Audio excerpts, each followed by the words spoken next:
Hi guys. तो हमने इसके पहला जो लेक्चर था उसमें सर्कुलर मोशन के पूरे कॉन्सेप्ट क्लियर कर लिए। आज का जो हमारा सेशन होगा उसके अंदर हम रोटेशनल मोशन क्या होता है एंड उससे रिलेटेड जितने भी टर्म्स होंगे उनकी हम स्टडी करने वाले। So let's begin with rotational motion. तो इसके लिए जो बेसिक टर्म्स है उसके अंदर हम फर्स्ट टर्म जो पढ़ने जा रहे हैं that is the rigid body. कि रिजिड बॉडी क्या होता है तो बेसिकली हम देखेंगे। अब सबसे पहले जब हमने सर्कुलर मोशन पढ़ा था तो ड्यूरिंग दैट सर्कुलर मोशन, जब हम सर्कुलर मोशन पढ़ रहे थे तो सबसे पहला जो पॉइंट हमने पढ़ा था दैट इज द पार्टिकल। तो उसमें हमने पार्टिकल के बारे में पढ़ा था एंड जितने भी ऑब्जेक्ट्स थे उनको हमने पार्टिकल कंसिडर करके पूरे इक्वेशंस डिराइव कर लिए थे। तो अब रोटेशनल मोशन की जब बात करते हैं तो उसके अंदर हम पार्टिकल्स नहीं बल्कि उसके अंदर हम बॉडी की बात करते हैं। तो अब ये था बेसिक डिफरेंस कि रोटेशनल में हम बॉडी की स्टडी करने वाले थे, इन सर्कुलर हमने पार्टिकल की स्टडी की थी। तो अब रिजिड बॉडी क्या होता है, सबसे पहले इसका definition, a body which does not deform under the action of external forces. तो यहाँ पे बेसिक डेफिनेशन अगर हम लिख भी देते, a body which does not gate deform, a body which does not deform under the action of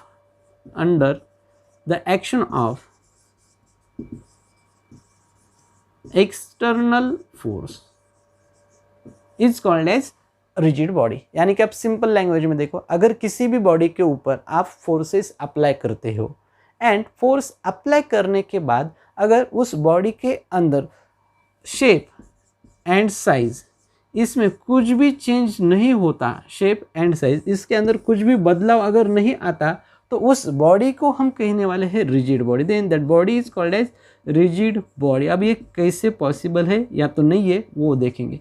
समझो कि हमारे पास एक बॉडी है, समझो हमने एक इरेगुलर बॉडी लिया and we are applying a number of forces on that body. आप सिंगल फोर्स लगा सकते हो या तो फिर नंबर ऑफ फोर्सेस लगा सकते हो। जब आप इसके ऊपर जो फोर्सेस लगाने वाले, all this forces are acting from outside of the body, hence it is called as external forces. तो इस केस में जितने भी फोर्सेस थे वो फोर्सेस कौन से हैं, तो वो फोर्सेस एक्सटर्नल है। जब ये एक्सटर्नल फोर्सेस इस बॉडी के ऊपर एक्ट होंगे तो समझो कि ये बॉडी जो इस कंडीशन में था वो अगर इसी कंडीशन में मिलता है फोर्सेस लगाने के बाद, अगर आप ये फोर्सेस रिमूव कर दोगे तो थोड़ी देर बाद अगर बॉडी सेम इसी शेप में इसी साइज में अगर आपको मिलता है तो इस बॉडी को हम रिजिड बॉडी कंसिडर करेंगे। लेकिन अब इस केस में आपको फोर्स कितना लगाना चाहिए, तो आपके पास इसका कुछ भी लिमिट नहीं होता। आप फोर्स को एक्सीड कर सकते हो, जितना चाहे उतना आप फोर्स को बढ़ा सकते हो, लेकिन उसके बाद भी अगर बॉडी में कुछ भी चेंज नहीं आता तो उस बॉडी को हम रिजिड बॉडी कहेंगे। लेकिन बॉडी में अगर चेंज आता है तो उसे हम रिजिड बॉडी नहीं कह सकते। सिंपली यहाँ पे जो फोर्सेस लगाए थे, समझो इसके कारण ये बॉडी टूट गया, ये बॉडी टूट गया और इसके ऐसे दो पार्ट्स हो गए। तो जैसे इसके दो पार्ट्स होते हैं तो देखो इसका शेप भी चेंज हो गया और साइज जो पहले बड़ा था अब वो छोटा हो गया। तो शेप एंड साइज अगर चेंज होता है इस केस में, उसमें अगर बदलाव आता है तो उसे हम रिजिड बॉडी नहीं कह सकते। तो ये था basic concept related to rigid body. अब इसके अंदर सेकंड पॉइंट, इसी के अंदर अगर हम सेकंड पॉइंट पढ़ेंगे तो देखो कि जब हम इस रिजिड बॉडी की बात कर रहे थे, तो ये रिजिड बॉडी कुछ पार्टिकल से बना है। जब इसके अंदर छोटे छोटे जितने भी पार्टिकल्स होंगे इनको अगर हम ज्वाइन कर देंगे तो ये पूरा बॉडी फॉर्म हो जाएगा। अब देखो जब हम इसके ऊपर फोर्सेस लगाएंगे तो ये दो जो पॉइंट्स है इनके बीच कुछ डिस्टेंस होगा x। यहाँ पे भी जो दो पॉइंट्स है समझो इनके बीच कुछ डिस्टेंस होगा x1। तो ये डिस्टेंस फोर्स लगाने के बाद या तो फिर अगर हम इस बॉडी को घुमाते हैं, रोटेट करते हैं, तो रोटेट करने के बाद जितने भी पार्टिकल्स होते हैं उस बॉडी के अंदर उनके बीच में जितना डिस्टेंस होता है, द डिस्टेंस बिटवीन पार्टिकल, वो अगर चेंज नहीं हुआ तो उस केस में हम उस बॉडी को भी रिजिड बॉडी कह देते हैं। यानी कि आप दो तरह से लिख सकते हो, या तो फिर ये प्रॉपर्टी है, इस तरह से भी आप समझ सकते हो कि जो भी रिजिड बॉडी होता है उसके अंदर जितने भी पार्टिकल्स होते हैं, कोई भी अगर पार्टिकल आप सिलेक्ट करते हो तो the distance between the particles does not vary with respect to the force या तो फिर motion under which body is moving. तो उस केस में हम उस बॉडी को रिजिड बॉडी कहते हैं। तो ये था हमारा फर्स्ट पॉइंट, रिजिड बॉडी। अब सेकंड पॉइंट पढ़ेंगे हम, एक्सिस ऑफ रोटेशन क्या होता है।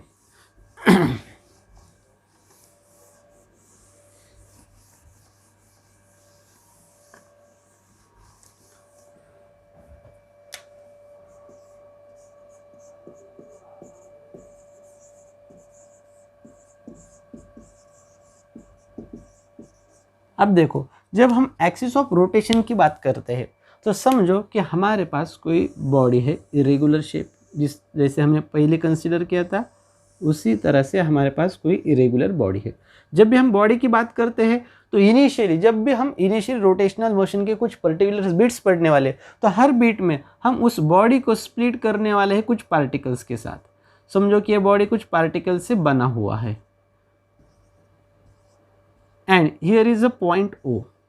अगर इस पॉइंट O को हम फिक्स कर देंगे, इस पॉइंट O को हम फिक्स कर देंगे, यानी कि ये घूमने वाला नहीं है, and we are moving this body around this O। अगर हम इस बॉडी को O के अराउंड घुमाना चालू कर देंगे तो उस केस में क्या होने वाला है। तो देखो, अब यह जो पार्टिकल यहाँ पे थे तो मैं ये साइड में ये पार्टिकल्स बनाना स्टार्ट कर दूंगा। समझो ये पार्टिकल का पोजीशन है। अब देखो, जो पहले वाला पार्टिकल था, जब ये बॉडी रिवॉल्व होगा, जब ये बॉडी रिवॉल्व होगा अराउंड दिस पॉइंट O, तो ये पार्टिकल सर्कुलर मोशन करने वाला है।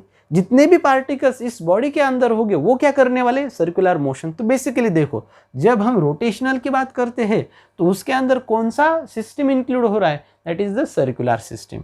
तो यहाँ पे ये सर्कुलर मोशन में रिवॉल्व होगा, ये भी सर्कल बनाएगा।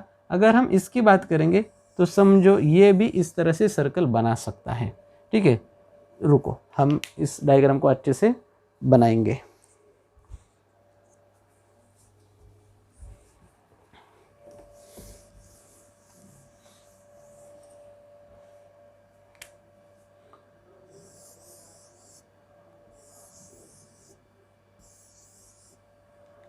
तो समझो जो बॉडी थी उधर, तो हमने यहाँ पे कुछ पार्टिकल्स उठा के लिए उस बॉडी में से, तो यह हर पार्टिकल सर्कुलर मोशन करने वाला है। यानी कि अगर हम यहाँ से यहाँ तक बात करेंगे तो this is performing a circular motion.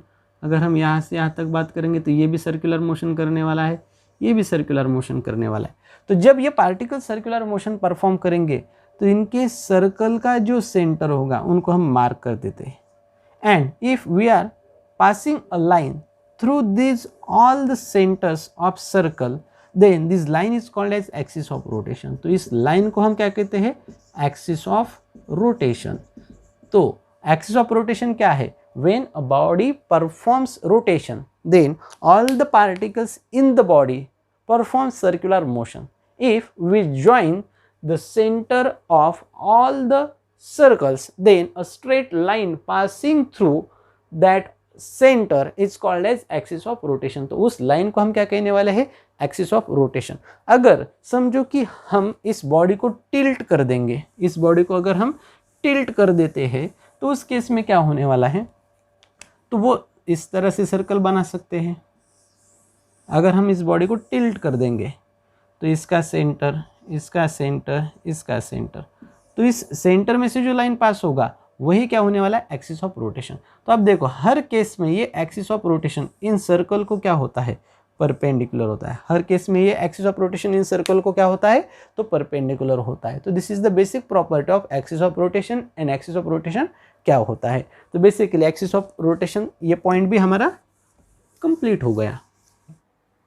Now हमारा अब सेकंड पॉइंट होगा मोमेंट ऑफ इनर्शिया। तो अब देखेंगे कि मोमेंट ऑफ इनर्शिया एग्जैक्टली क्या होता है। तो अब बेसिकली देखेंगे कि इनर्शिया का मीनिंग क्या होता है।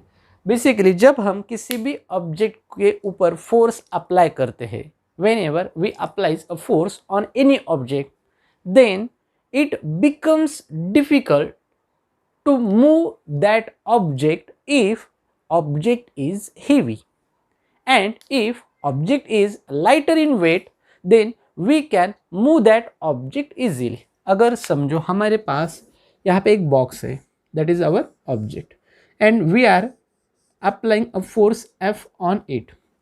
अगर इस बॉक्स का इनिशियल वेट अगर हम कंसिडर करेंगे 1000 न्यूटन, तो इसे आगे पुश करने के लिए हमें जो फोर्स लगेगा इसकी वैल्यू ज़्यादा लगेगी। लेकिन अगर हम दूसरा बॉक्स कंसिडर करेंगे, सेकंड वाला बॉक्स, कि जिसका मास होगा 100 न्यूटन, अगर इसके ऊपर भी हम फोर्स अप्लाई करते हैं तो इसको मूव करने के लिए हमारा जो फोर्स था वो फोर्स कम था। यानी कि दोनों केस में चेंज क्या हुआ, तो दोनों केसेस में जो मास था बेसिकली, तो वो मास चेंज हो रहा था। यहाँ पे मास का वैल्यू ज़्यादा है, सेकंड एग्जाम्पल के लिए मास का वैल्यू जो था वो कम था। यानी कि इस केस में आप फोर्स अप्लाई कर रहे हो, बॉडी वही है, सरफेस वही है, फिर भी जो फोर्स है उसका वैल्यू कम ज़्यादा हो रहा था। तो देखो इस केस में क्या हो रहा था, जब हम इसे आगे मूव करना चाह रहे थे तो उसी टाइम ये बॉडी हमें पीछे की तरफ अपोजिशन क्रिएट कर रहा था, एट द सेम टाइम ये बॉडी भी हमें क्या कर रहा था, वहाँ पे अपोजिशन क्रिएट कर रहा था। तो इसके अंदर, हर बॉडी के अंदर एक एबिलिटी होती है जिसकी वजह से वो बाहर से जो एक्सटर्नल फोर्स लगता है उन्हें वो अपोज करता है। तो इस प्रॉपर्टी को बेसिकली कहते हैं इनर्शिया। इसी प्रॉपर्टी को हम बेसिकली कहने वाले हैं इनर्शिया। तो अब देखेंगे कि अब ये जो सिस्टम था हमारा, हमने जो एग्जाम्पल लिया, तो ये एग्जाम्पल था ट्रांसलेशनल का, ट्रांसलेशनल मोशन, ट्रांसलेशनल मोशन। अब ट्रांसलेशनल का मीनिंग क्या होता है, यहाँ पे जो भी बॉडी स्ट्रेट लाइन में मूव होने वाली है उस सिस्टम को हम कहते हैं ट्रांसलेशनल मोशन। तो इस केस में हम फोर्स लगाने के बाद ये बॉडी स्ट्रेट लाइन में जाने वाला था, ऐसा हमने कंसिडर किया, इसलिए ये ट्रांसलेशनल मोशन का एग्जाम्पल हुआ। इस केस में जिस प्रॉपर्टी ने हमें अपोज किया, that opposing property present in that body is mass. अगर उसका मास कम होता है इनर्शिया कम होगा, उसका मास इंक्रीज होगा तो उसका इनर्शिया भी क्या होगा, ज़्यादा होगा। यानी जिसका इनर्शिया सबसे ज़्यादा होता है वो हमें ज़्यादा अपोज करता है। तो बेसिकली हमने इनर्शिया देखा कि इनर्शिया क्या होता है। तो ट्रांसलेशनल सिस्टम में अपोज करने वाली जो प्रॉपर्टी होती है वो होती है मास, उससे ही हम क्या कहते हैं, इनर्शिया। इसी तरह से अगर हम बात करेंगे रोटेशनल मोशन, रोटेशनल मोशन, तो रोटेशनल मोशन में जो प्रॉपर्टी अपोज करती है उस प्रॉपर्टी को हम क्या कहेंगे, तो उसे कहते हैं हम मोमेंट ऑफ इनर्शिया। उस प्रॉपर्टी को कहते हैं हम मोमेंट ऑफ इनर्शिया बेसिकली, या तो फिर उसे कह सकते हैं हम रोटेशनल इनर्शिया, उसे कह सकते हैं रोटेशनल इनर्शिया। तो यहाँ पे ये तो बेसिक टर्म था कि उस प्रॉपर्टी को क्या कहा जा सकता है। जैसे कि लीनियर सिस्टम में अपोज करने वाला प्रॉपर्टी मास होता है एंड उसे इनर्शिया कहते हैं। उसी तरह से बेसिकली ट्रांसलेशनल सिस्टम में जो प्रॉपर्टी हमें अपोज करने वाला है कि जिसके वजह से रोटेशनल मोशन डिफिकल्ट हो जाए, तो उस प्रॉपर्टी को हम रोटेशनल इनर्शिया कहते हैं या तो फिर मोमेंट ऑफ इनर्शिया कहते हैं। तो अब हमें बेसिकली देखना है कि वो क्वांटिटी क्या है, what is that physical quantity which opposes us during the rotational motion. यहाँ पे तो हमने देखा था मास अपोज करता है ट्रांसलेशनल में, लेकिन रोटेशनल मोशन में कौन सा फैक्टर है, we are unaware of this. तो हम अब नेक्स्ट देखेंगे कि वो प्रॉपर्टी क्या है। तो उसके लिए हमें क्या हो सकता है कि हमें कहा जा सकता है कि find the moment of inertia in rotational system, first question. Second हो सकता है कि find the kinetic energy of rotating body, and third show that the mass is analogous to the moment of inertia in rotational system. जो भी rotational system का inertia होता है, moment of inertia, वो इक्विवेलेंट होता है या तो उसे हम कंपेयर कर सकते हैं मास से, जो कि ट्रांसलेशनल मोशन में इनर्शिया का वर्क करता है। तो हमें अब वही 3 पॉइंट्स हमें कवर करना है, तीनों का भी आंसर एक ही होने वाला है। तो हमारा नेक्स्ट पॉइंट होगा कि मोमेंट ऑफ इनर्शिया को डिराइव किस तरह से करेंगे, ये क्वांटिटी क्या है। तो इसके लिए हम कुछ बेसिक एग्जांपल्स ले लेंगे कि समझो हमारे पास डोर है and we are trying to open और क्लोज दिस डोर। देखो यहाँ पे हमारा डोर, इसको हमने 2 पॉइंट पे फिक्स किया था डोर को, और यहाँ पे जो होगा तो हमारा हैंडल यहाँ पे फिक्स होगा। इस कंडीशन में हैंडल जो होगा हमारा हैंडल फिक्स हो जाएगा। अब देखो जब हम इस डोर को ओपन करना चाहते तो हम हैंडल से इसे खींचते, जैसे ही हैंडल से हम इसे खींचेंगे तो उस केस में ये डोर रोटेट हो जाएगा and door takes rotation, that is the rotational motion. तो इस केस में अगर हम यहाँ पे देखेंगे तो इस डोर का कुछ मास है, समझो इसका मास हो गया कैपिटल M। और हमने इसके ऊपर फोर्स लगाया, फोर्स लगाने के बाद इसे हम आसानी से ओपन या तो फिर क्लोज कर सकते हैं। लेकिन अगर किसी ने हैंडल ऐसे सेंटर में रख दिया, जो हम हैंडल लगवाते हैं इसके अंदर, तो समझो हमने हैंडल इसको सेंटर में लगवा दिया, तो हमारे लिए ज़्यादा फोर्स लगेगा। अगर आपको ये ट्राई करके देखें ना, तो आप घर पे ट्राई करके भी देख सकते हो। अगर सेंटर में आप फोर्स लगे, तो आप तो हैंडल मत चेंज करो, आप सिर्फ फोर्स अप्लाई करो at the centre of door, तो उस केस में आपको ज़्यादा फोर्स लगेगा, आपको पूरा हाथ से वहाँ पे पुश करना पड़ेगा। और जो पहले वाला केस था, आप उसे सिर्फ अपने फिंगर से भी इसे ओपन या तो फिर क्लोज कर सकते हो। अगर फिर आप पोजीशन या तो फिर फोर्स यहाँ पे लगाते हो इस पॉइंट के ऊपर, यानी कि जिस साइड में आपका डोर फिक्स है उस साइड में अगर आप फोर्स लगाते हो तो आपको फोर्स ज़्यादा लगेगा। देखो, हर केस में मास तो वही था, यानी कि जो अपोज करने वाला फैक्टर है वो तो वही है मास। लेकिन अगर आपका जो फोर्स लगाने का जो डिस्टेंस है वो वैरी कर रहे हो, किसके साथ चेंज कर रहे हो, तो जिस एक्सिस के अराउंड आपका डोर रोटेट होने वाला है उसके साथ आप जो फोर्स का डिस्टेंस चेंज करने वाले हो उसके साथ इसमें रोटेशन में अपोज करने वाला फैक्टर कम या ज़्यादा हो रहा है। यानी कि अगर हम रोटेशनल मोशन की बात करेंगे तो रोटेशनल मोशन में इस एग्जाम्पल से तो ये समझ में आता है कि आपका मास कितना है।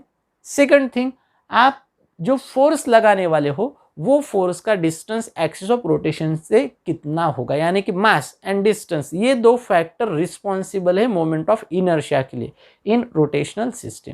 तो अब हम उसका कैलकुलेशंस कर लेंगे। तो नेक्स्ट पॉइंट होगा calculation of moment of inertia. Next point is expression for kinetic energy of rotating body. जो भी बॉडी रोटेट होता है उसका काइनेटिक एनर्जी का इक्वेशन हमें कैलकुलेट करना है। जब आप काइनेटिक एनर्जी का इक्वेशंस कैलकुलेट करोगे तो इस केस में आपको इस इक्वेशन को कंपेयर करना है kinetic energy in translational system, और दोनों को कंपेयर करने के बाद आप इजीली मोमेंट ऑफ इनर्शिया का फॉर्मूला क्या हो सकता है उसे आप डिराइव कर सकते हो। इसलिए हम फर्स्ट इक्वेशन लेने वाले expression for kinetic energy of rotating body. तो इसके लिए हमें एक बॉडी कंसिडर करना पड़ेगा। We are considering a body. तो हम जो बॉडी कंसिडर करने वाले, we are considering that is a rigid irregular shape body. तो हमने एक इस तरह से बॉडी कंसिडर किया कि जो एक रिजिड बॉडी होने वाला है इस तरह से। अब समझो कि ये पॉइंट है और इस एक्सिस के अलोंग हम इस बॉडी को रोटेट करने वाले हैं। We are rotating this body about this axis in anti clockwise direction, in anti clockwise direction. तो जब हम रिजिड बॉडी की बात कर रहे थे तो ये बॉडी कुछ पॉइंट से कुछ पार्टिकल से बना होगा। तो समझो कि यहाँ पे फर्स्ट पार्टिकल है हमारा M1, हमारा first particle M1 which is at a distance R1। जो पहले वाला पार्टिकल हमने कंसिडर किया था which is at a distance R1 from the centre of axis O having mass M1। और इसका जो वेलोसिटी होगा व्हेन दिस बॉडी रिवॉल्व्स, तो ये पार्टिकल सर्कुलर मोशन करेगा। ऑब्वियसली ये बॉडी के ऊपर है। समझो आप किसी टेबल के ऊपर हो और उस टेबल को घुमाया जाता है तो आप भी उस केस में क्या करने वाले हो, circular motion, and for that table you are a particle. तो ये इसका जो वेलोसिटी होगा, इस पार्टिकल का velocity which is perpendicular to the radius, तो इस डायरेक्शन में इसका वेलोसिटी होगा जिसे हम v1 से डिनोट कर देंगे। अब समझो कि यहाँ पे कुछ दूसरा पार्टिकल होगा इस केस में। अब यहाँ पे जो सेकंड पार्टिकल था तो इसका मास m2 पकड़ेंगे एंड इसका जो डिस्टेंस होगा वो डिस्टेंस होगा r2। तो इसको जो परपेंडिकुलर वेलोसिटी होगी दैट इज v2। तो इस केस में इसको जो परपेंडिकुलर वेलोसिटी होने वाली लीनियर वेलोसिटी जिसे हम टेंजेंशियल वेलोसिटी कहते थे इन सर्कुलर मोशन, तो उसका डायरेक्शन भी हमने यहाँ पे बता दिया। समझो अब यहाँ पे कुछ पार्टिकल है, हमने M1, M2, M3 ऐसे सब पार्टिकल कंसिडर करेंगे और यहाँ पे जो पार्टिकल होगा that is Mn, that is this body consist of n number of particles. तो यहाँ पे जो पार्टिकल था उसका मास हम Mn कंसिडर करेंगे और इसका जो डिस्टेंस होगा वो डिस्टेंस होगा Rn, और इसको परपेंडिकुलर अगर हम निकालेंगे तो that is the velocity Vn। तो इस तरह से ये हमने एक बॉडी कंसिडर किया जिसके अंदर के particles M1, M2, M3, Mn तक, फिर हर पार्टिकल का सेंटर से रेडियस पकड़ा R1, R2, R3, Rn तक। हर पार्टिकल का कुछ ना कुछ वेलोसिटी होने वाला है V1, V2 v3 up to vn। अब देखो इस केस में हमने हर पार्टिकल का वेलोसिटी अलग अलग कंसिडर किया। क्यों? क्योंकि हर पार्टिकल का जो रेडियस था दैट रेडियस इज डिफरेंट। इस केस में हर पार्टिकल का रेडियस अलग अलग है, इसलिए हर पार्टिकल का टेंजेंशियल वेलोसिटी भी डिफरेंट होगा। अब ये बॉडी अगर एंटी क्लॉकवाइज रिवॉल्व होता है तो अकॉर्डिंग टू थंब रूल हमारा जो एंगुलर वेलोसिटी होगा वो थंब की डायरेक्शन में होगा, यानी कि अपवर्ड। तो हम यहाँ पे दिखा सकते हैं direction of angular velocity omega. तो इस तरह से हमने बेसिक पॉइंट्स कंसिडर कर लिए। अब देखो हम यहाँ पे डिराइव कर रहे हैं काइनेटिक एनर्जी का इक्वेशन। तो बेसिकली जो फर्स्ट पार्टिकल होगा तो उस फर्स्ट पार्टिकल के लिए हम वेलोसिटी का फॉर्मूला लिखेंगे बेसिकली v1। तो v1 इज इक्वल टू हो जाएगा r1 ओमेगा। अब इस केस में देखो हर पार्टिकल का एंगुलर वेलोसिटी एक ही होने वाला है, दैट इज द ओमेगा। क्यों? क्योंकि व्हेन जब ये पहला वाला पार्टिकल एक चक्कर लगाएगा at the same time m2 भी एक चक्कर कंप्लीट करने वाला है, at the same time rn वाला पार्टिकल जो होगा mn जिसका मास है वो भी क्या करने वाला है, तो एक चक्कर कंप्लीट करने वाला है। यानी कि सेम टाइम में हर पार्टिकल अपना अपना एक चक्कर कंप्लीट कर रहा है। देखो बेसिकली अगर इस पेन के ऊपर बेसिकली देखो कि यहाँ पे बुक है, समझो इस बुक के ऊपर मैंने यहाँ पे पेन रखा है। जब ये पूरा एक रिवॉल्यूशन कंप्लीट कर देगा तो ये पेन भी क्या करने वाला है, एक रिवॉल्यूशन कंप्लीट करने वाला है। तो एट द सेम टाइम अगर मैंने इसके ऊपर 10 पार्टिकल रखे और मैं इसको घुमा रहा हूँ तो ये इसने एक चक्कर कंप्लीट किया, तो पूरे पार्टिकल क्या करने वाले, एक ही चक्कर कंप्लीट करने वाले। That is the circular motion. तो अब हर पार्टिकल इस केस में क्या कर रहा है, तो हर पार्टिकल इस केस में सर्कुलर मोशन कंप्लीट कर रहा है। हम पढ़ रहे हैं रोटेटिंग सिस्टम, लेकिन हमारे पार्टिकल्स है और जब हम पार्टिकल्स की बात करते हैं तो वो सर्कुलर मोशन होता है, बॉडी की बात करेंगे तो वो रोटेशनल होगा। तो v1 इज इक्वल टू लिख देंगे r1 omega, v2 is equal to लिखना पड़ेगा r2 omega and vn is equal to लिखना पड़ेगा r1 ओमेगा। तो ये बेसिक रिलेशन होगा between v1 v2 and vn। अब हम निकालेंगे kinetic energy of first particle. तो काइनेटिक एनर्जी का फॉर्मूला हो गया हाफ m v1 स्क्वायर। हमने हर पार्टिकल का काइनेटिक एनर्जी कैलकुलेट करना है तो हाफ m v1 स्क्वायर। तो इसे आगे चल के आप क्या लिख सकते हो, हाफ m1 v1 जो था v1 की वैल्यू आपको पता है r1 ओमेगा और यहाँ पे उसका स्क्वायर है तो ये हो जाएगा r1 स्क्वायर ओमेगा स्क्वायर। यानी कि kinetic energy of first particle is half m1 r1 square omega square. इसी तरह से अगर हम सेकंड पार्टिकल की काइनेटिक एनर्जी निकालेंगे तो that will become half m2 r2 square omega square. तो ये सेकंड पार्टिकल की। अगर हम यहाँ पे थर्ड पार्टिकल की वेलोसिटी निकालेंगे, सॉरी काइनेटिक एनर्जी, तो kinetic energy of third particle it will becomes half m3 r3 square omega square. जिस तरह से हमने फर्स्ट पार्टिकल का निकाला था, for similarly we can calculate kinetic energy for second, third and last kn। Kinetic energy of nth particle is equal to half mn rn square omega square. तो अब देखो आप क्या करने वाले, तो हम हर पार्टिकल की एनर्जी अगर ऐड कर देंगे, जितने भी पार्टिकल्स इसके अंदर प्रेजेंट होते हैं, तो हर पार्टिकल की एनर्जी ऐड करने के बाद हमें एनर्जी मिलने वाली इस पूरे बॉडी की। तो हम यहाँ पे ऐड करने वाले पूरे particles, adding kinetic energy of all particles. और हम इसे क्यों ऐड कर सकते हैं, क्योंकि काइनेटिक एनर्जी एक स्केलर क्वांटिटी है जिसके वजह से हम हर काइनेटिक एनर्जी को डायरेक्टली ऐड कर सकते हैं।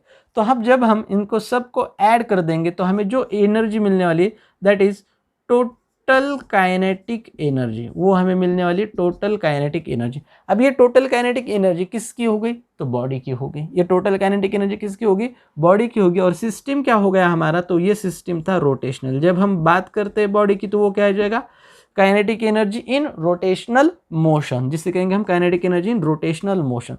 तो यहाँ पे इक्वेशन हो जाएगा half m1 r1 omega square plus half m2 r2 omega square r2 square omega square plus ऐसे करते करते करते करते आखिरी वाला स्टेप हो जाएगा half mn rn square omega square. ठीक है, तो देखो यहाँ से कॉमन क्या निकलने वाला है, यहाँ से कॉमन निकलने वाला है सिर्फ हाफ एंड ओमेगा। बाकी जो पूरा टर्म होगा वो टर्म है m1r1 के फॉर्म में, जिसे हम m2r2 m3r3 स्क्वायर इस फॉर्म में लिख सकते हैं। तो अगर हम इसे लिखना चाहे तो हम इसे इस तरह से लिख सकते हैं, हाफ ऑफ समेशन ऑफ, इसे हम समेशन के अगर फॉर्म में लिखेंगे तो यहाँ पे हमें लेना पड़ेगा MIRI स्क्वायर, MIRI स्क्वायर, और यहाँ पे I का वैल्यू स्टार्ट होने वाला है 1 से लेके n तक, क्योंकि हमने कितने पार्टिकल्स कंसिडर किए थे, हमने कंसिडर किए थे पूरे n नंबर ऑफ पार्टिकल्स। तो हम यहाँ पे लिख देंगे I वेरीज फ्रॉम 1 से लेके n तक MIRI स्क्वायर, यानी कि I का जो वैल्यू होगा वो 1 होगा, 2 होगा, 3 होगा, 4 होगा, up to n। And summation का मीनिंग होगा हर एक को हमें क्या करना है, ऐड करने वाली, यानी कि जो हमने यहाँ पे लिखा है इसी को हम इसको इस तरह से समराइज कर सकते हैं। अब देखो बाद में कॉमन क्या निकला था हमने, ओमेगा स्क्वायर, तो यहाँ पे लिख देंगे ओमेगा स्क्वायर। ये हो गया काइनेटिक एनर्जी इन रोटेशनल, ठीक है, ये हो गया kinetic energy in rotational system. अब बेसिकली हमें पता है कि काइनेटिक एनर्जी ट्रांसलेशनल में कितना होता है, तो बेसिक फॉर्मूला हमारे पास जो है ट्रांसलेशनल का, तो हमारे पास बेसिक फॉर्मूला है kinetic energy in translational system. Translational system में काइनेटिक एनर्जी का फॉर्मूला होता है हाफ mv स्क्वायर, तो ये हम हो गया टोटल मास। तो हम इस दोनों काइनेटिक एनर्जी को कंपेयर करेंगे, we are comparing the kinetic energy in translational with respect to kinetic energy in rotational। तो दोनों को कंपेयर करने के बाद देखो half mv square equals to, it becomes half summation of MIRI square into omega square. तो अगर आप दोनों इक्वेशंस को कंपेयर करो, half get compare with half, this mass get compared with MIRI square and velocity square is compared with angular velocity का square। तो basically हम इसे आगे चल के ये जो यहाँ पे टर्म था MIRI स्क्वायर, यही क्या होने वाला है, इनर्शिया, क्योंकि ट्रांसलेशनल में इनर्शिया किससे रिप्रेजेंट करते हैं, कैपिटल M से, तो वही इनर्शिया होने वाला है MIRI स्क्वायर के फॉर्म में इन रोटेशनल सिस्टम। तो basically summation of MIRI square, I varies from 1 to n is equals to, हम लिख देंगे I is equals to, हम लिख देंगे I stands for moment of inertia। so kinetic energy का formula, kinetic energy in rotational system, in rotational system kinetic energy का formula हो जाएगा half, and this half MIRI square is replaced by half I omega square। so here is equation for kinetic energy of a body in rotational motion, half I omega square, I is equals to MIRI square। तो यहाँ पे basically देखो हमने जब ये system consider किया तो इसके अंदर जितने भी पार्टिकल्स है वो फाइनाइट नंबर है, वो एक लिमिटेड नंबर है, लेकिन जब हमें पार्टिकल्स का नंबर ही नहीं पता तो उस केस में हम क्या कर सकते हैं, तो बेसिकली जब फाइनाइट नंबर होंगे, for finite number of particle, यानी कि जो सिस्टम हमने कंसिडर किया था उसके लिए for finite number I is equals to, general equation अगर हम लिखेंगे तो जनरल इक्वेशन हम लिख सकते हैं MR स्क्वायर। लेकिन अगर बॉडी होमोजीनियस होता है जिसके अंदर इनफाइनाइट नंबर ऑफ पार्टिकल्स हो सकते हैं, तो for such body, for homogeneous, अगर हम होमोजीनियस बॉडी कंसिडर करेंगे कि जिसके अंदर कितने पार्टिकल्स है वो अगर हमें पता नहीं है, तो मोस्टली उस तरह से ही बॉडी आती है, तो उसके लिए हम फॉर्मूला यूज करेंगे I is equals to integration. तो उस केस में हमें क्या करना पड़ेगा कि फ्रॉम 0 से लेके जहां तक उसके अंदर नंबर्स हो सकते हैं तो वहां तक हमें इंटीग्रेट करना पड़ेगा, इसलिए I is equals to integration of dm r square. हमें उसके छोटे छोटे पार्टिकल्स के मासेस कंसिडर करने पड़ेंगे, उनका डिस्टेंस कंसिडर करना पड़ेगा, एंड उसका इंटीग्रेशन लेने के बाद हम कैलकुलेट कर सकते हैं moment of inertia for a homogeneous rigid body. तो ये था basic terms related to kinetic energy. अब देखेंगे कि फैक्टर्स, कि ऐसे कौन से फैक्टर्स हैं जिनके ऊपर मोमेंट ऑफ इनर्शिया डिपेंड होता है।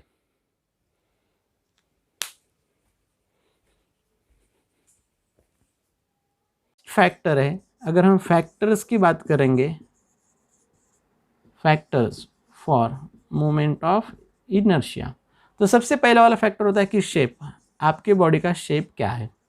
सेकंड होगा साइज, उस बॉडी का साइज क्या है, तो शेप एंड साइज इन दोनों के ऊपर। एंड थर्ड होगा मास, कि उसका मास ज़्यादा है या तो फिर कम है। इन फैक्टर्स के ऊपर डिपेंड होता है मोमेंट ऑफ इनर्शिया। सेकंड होने वाला है डिस्ट्रीब्यूशन ऑफ मास, कि उस मास का डिस्ट्रीब्यूशन किस तरह से हुआ, डिस्ट्रीब्यूशन ऑफ मास। तो ये पूरे पॉइंट्स जब हम नेक्स्ट पॉइंट्स पढ़ेंगे तो इसके अंदर ये पूरे पॉइंट्स क्लियर हो जाएंगे कि शेप, साइज एंड मास, उसके बाद डिस्ट्रीब्यूशन ऑफ मास, इनके ऊपर किस तरह से मोमेंट ऑफ इनर्शिया डिपेंड होता है। And third, the orientation about axis, या तो फिर एक्सिस ऑफ रोटेशन, कि उसका एक्सिस ऑफ रोटेशन क्या है। समझो यहाँ पे हमने वाई एक्सिस लिया था and this body is revolving around Y axis, लेकिन अगर हम यहाँ पे एक्स एक्सिस बनाएंगे तो ये बॉडी एक्स एक्सिस के अलोंग भी रिवॉल्व हो सकता है, लेकिन उसका मोमेंट ऑफ इनर्शिया अलग हो सकता है। तो इसलिए ये फैक्टर्स है जिनके ऊपर मोमेंट ऑफ इनर्शिया डिपेंड होता है। First shape, size and mass, second distribution of mass and third axis of rotation. Basically अगर हम बात करेंगे shape, size and mass and distribution of mass, तो देखो अगर आप डिस्ट्रीब्यूशन देखे हुए, अगर हम बात करेंगे रिंग, तो रिंग में जो मास होता है वो पूरा mass outside, that is the circumference के ऊपर ही लोकेटेड होता है। लेकिन अगर हम बात करेंगे डिस्क, तो इसके अंदर पूरा मास होमोजीनियसली डिस्ट्रीब्यूटेड है। तो इस तरह से यहाँ पे मास डिस्ट्रीब्यूशन में चेंजेस आते हैं। तो इसका मोमेंट ऑफ इनर्शिया एंड इसका मोमेंट ऑफ इनर्शिया क्या होने वाला है, अलग अलग होने वाला है। That is the distribution of mass. अब शेप एंड साइज, तो रिंग का शेप आपको पता है, डिस्क का शेप पता है, तो इन दोनों का जो मोमेंट ऑफ इनर्शिया होगा इसके ऊपर डिपेंड होगा कि शेप क्या है। कोई सर्कुलर होता है, कोई रेक्टेंगुलर होता है, तो हर शेप के लिए मोमेंट ऑफ इनर्शिया भी क्या होने वाला है, अलग अलग। तो ये पॉइंट, अब हमने यहाँ पे वाई एक्सिस के अलॉन्ग इस रिंग को रिवॉल्व किया था, लेकिन मैं अगर इस तरह से एक्स एक्सिस निकालूंगा, अगर ये रिवॉल्व होता है इस डायरेक्शन में और अलॉन्ग वाई एक्सिस डायरेक्शन में, तो दोनों एक्सिस के लिए इसका मोमेंट ऑफ इनर्शिया क्या होने वाला है, अलग अलग। तो इस तरह से ये था पूरा complete point, moment of inertia क्या होता है, उसकी analogy related to the mass, and third factors on which moment of inertia depends, and finally its unit